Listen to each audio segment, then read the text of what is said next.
ബീച്ചിൻ്റെ മറ്റൊരു സ്വീറ്റ് റെസിപ്പിയിലേക്ക് എല്ലാവർക്കും സ്വാഗതം. അപ്പോൾ നമുക്ക് ഇന്നൊരു കസ്റ്റാർഡ് ഫ്ലവർ ഉണ്ടാക്കിയാലോ. അപ്പോൾ നമുക്ക് റെസിപ്പിയിലേക്ക് പോകാം. നമുക്ക് ആദ്യം 1 കപ്പ് മൈദയും 1 ടേബിൾ സ്പൂൺ പഞ്ചസാരയും 1 ടേബിൾ സ്പൂൺ വെളിച്ചെണ്ണയും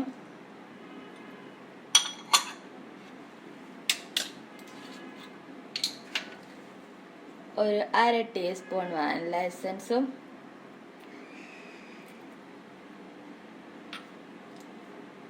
1 നുള്ളു ഉപ്പും കൂടി ചേർത്ത് ഇതൊന്ന് നന്നായിട്ട് കുഴച്ചെടുക്കണം.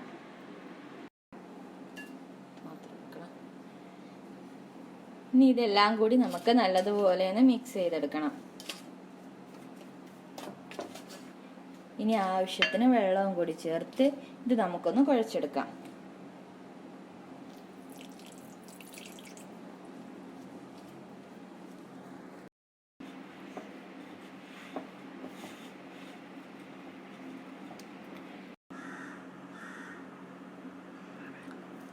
അപ്പോൾ നമ്മുടെ മാവ് ഇവിടെ ഒന്ന് റെഡി ആയിട്ടുണ്ട്. കണ്ടോ, നല്ല സോഫ്റ്റായിട്ട് വന്നിട്ടുണ്ട്.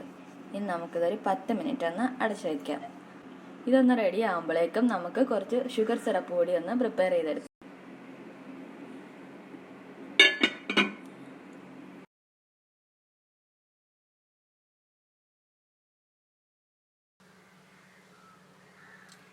ഇനി നമുക്ക് ഷുഗർ സിറപ്പ് പ്രിപ്പയർ ചെയ്യാനായിട്ട് നമ്മളിവിടെ 1 കപ്പ് ഷുഗർ എടുത്തിട്ടുണ്ട്. ഇനി ഇതിലേക്ക് 1 കപ്പ് വെള്ളം കൂടി ഒന്ന് ആഡ് ചെയ്ത് കൊടുക്കാം.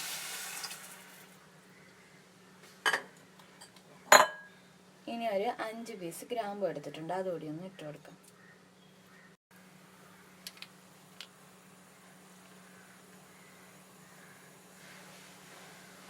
ഇനി ഇതിലേക്ക് ഒരു ടീസ്പൂൺ ലെമൺ ജ്യൂസ് കൂടി ഒന്ന് ആഡ് ചെയ്ത് കൊടുക്കാം.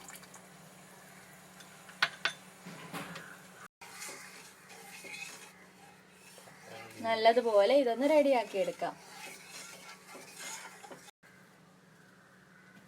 അപ്പോൾ നമ്മുടെ സിറപ്പ് ഒന്ന് റെഡിയായി വന്നിട്ടുണ്ട്. ഇനി നമുക്കിതൊന്ന് തണുക്കാൻ വെക്കാം. അപ്പോൾ ഇതൊന്ന് റെഡിയായി വന്നിട്ടുണ്ട്. നമുക്ക് ഇനി ഇതൊന്ന് ഒരു ബോൾസ് ആക്കി എടുക്കണം. അപ്പോൾ നമ്മുടെ ബോൾസ് ഇവിടെ ഒന്ന് റെഡിയായി വന്നിട്ടുണ്ട്. ഇനി നമുക്ക് ഇതോരോന്നും, നമ്മളിവിടെ കുറച്ച് കോൺഫ്ലോർ എടുത്ത് വെച്ചിട്ടുണ്ട്, ഇതിലൊന്ന് മുക്കിയെടുക്കണം. ഇപ്പോൾ നമ്മളിത് ഓരോന്നും കോൺഫ്ലോറിലൊന്ന് ഡിപ്പ് ചെയ്തെടുത്തിട്ടുണ്ട്. ഇനി ഇത് നമുക്കൊരു 10 മിനിറ്റ് ഒന്ന് റെസ്റ്റ് ചെയ്യാൻ വെക്കാം. ഇതൊന്ന് റെഡി ആയിരട്ടെ. അപ്പോഴേക്ക് നമ്മളിവിടെ കുറച്ച് കസ്റ്റാർഡ് പൗഡറും കുറച്ച് ഓയിലും എടുത്ത് വെച്ചിട്ടുണ്ട്. ഇതൊരു 4 ടേബിൾ സ്പൂൺ കസ്റ്റാർഡ് പൗഡറും 1/4 കപ്പ് ഓയിലുമാണ്. ഇത് രണ്ടും കൂടെ നമുക്കൊന്ന് മിക്സ് ചെയ്തെടുക്കാം.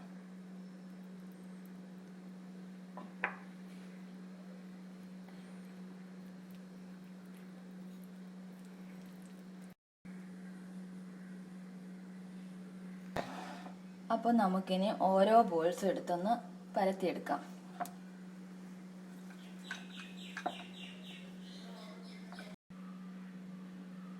അപ്പോൾ ഇതിന് തിക്നെസ് വേണ്ടില്ലേ, ഈ ഒരു തിക്നെസ്സിൽ വേണം നമുക്കിതൊന്ന് പരത്തിയെടുക്കാൻ. ഇങ്ങനെ നമ്മൾ മുഴുവൻ ബോൾസും ഒന്ന് പരത്തിയെടുക്കും.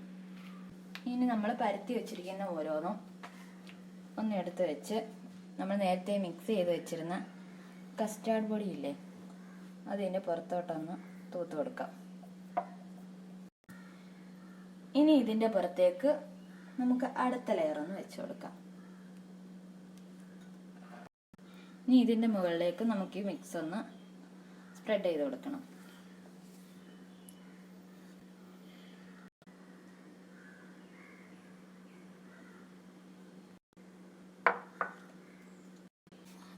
വളരെ പയ്യൊന്ന് റോൾ ചെയ്തെടുക്കാവളെ.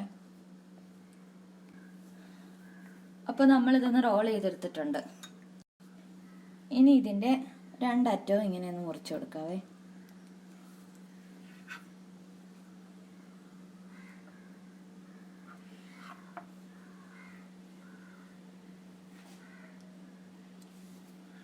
നമുക്കിത് ഓരോ പീസായിട്ട് ഇങ്ങനെ ഒന്ന് മുറിച്ചെടുക്കാം. അപ്പോൾ നമ്മളിത് മുഴുവനൊന്ന് മുറിച്ചെടുത്തിട്ടുണ്ട്.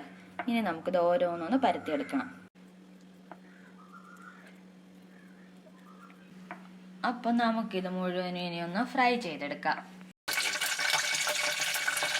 നമ്മളൊരു പാൻ അടുത്ത് വെച്ച് നമ്മുടെ ഓയിലൊക്കെ നല്ലതുപോലെ ഒന്ന് തയ്യാറായിട്ടുണ്ട്. ഇനി ഇതിൻ്റെ മുകളിലേക്ക് നമ്മൾ നേരത്തെ പ്രിപ്പയർ ചെയ്ത് വെച്ചിരുന്ന ഷുഗർ സിറപ്പ് കൂടി ഒന്ന് ഒഴിച്ചു കൊടുക്കാം. സൂപ്പർ ടേസ്റ്റാണിത് കഴിക്കാനായിട്ട്. എല്ലാവരും ഒന്ന് ഉറപ്പായിട്ട് ഇതൊന്ന് ട്രൈ ചെയ്ത് നോക്കണം. അപ്പോൾ നിങ്ങൾക്ക് ഈ വീഡിയോ ഇഷ്ടമായെങ്കിൽ ലൈക്ക് ചെയ്യാനും ഷെയർ ചെയ്യാനും കമൻറ്റ് ചെയ്യാനും മറക്കരുത്. And please subscribe my channel. By.